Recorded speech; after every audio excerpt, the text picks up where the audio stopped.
தஞ்சை மாவட்டத்தில் பல்வேறு பகுதிகளில் பரவலாக மழை பெய்ததால் பொதுமக்களின் இயல்பு வாழ்க்கை முற்றிலும் பாதிக்கப்பட்டது.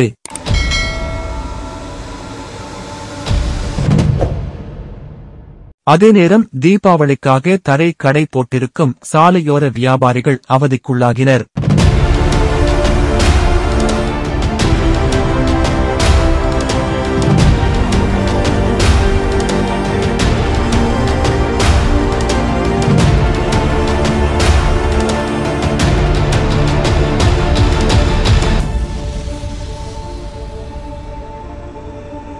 தஞ்சாவூர் மாவட்டத்தில் கடந்த சில நாட்களாக பல்வேறு பகுதிகளில் கனமழை பெய்து வருகிறது.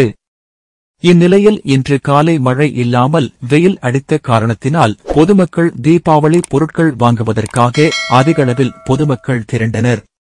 தற்போது பிற்பகல் முதல் கருமேகங்கள் சூழ்ந்து மழை பெய்ய தொடங்கியது. இந்த மழை தற்போது வரை நீடித்து வருகிறது.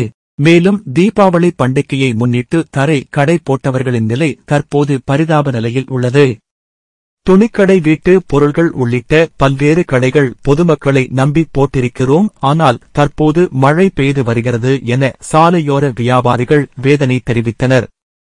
தங்களுக்கு லாபம் கூட வேண்டாம், போட்ட முதல் கிடைத்தால் மட்டும் போதும் என்றும், இந்த தீபாவளி தங்களுக்கு சோகமான தீபாவளியாக காணப்படுகிறது என்றும் கவலை தெரிவித்தனர். இன்னும் ஒரு நாளில் தீபாவளி வர இருப்பதால் இன்று மழை பெய்யாமல் இருந்தால் கவலை இல்லாமல் வியாபாரம் செய்து தீபாவளி கொண்டாட முடியும் என வியாபாரிகள் தெரிவிக்கின்றன. மேலும் இந்த மழையால் அப்பகுதி பொதுமக்களின் இயல்பு வாழ்க்கை முற்றிலும் பாதிக்கப்பட்டுள்ளது.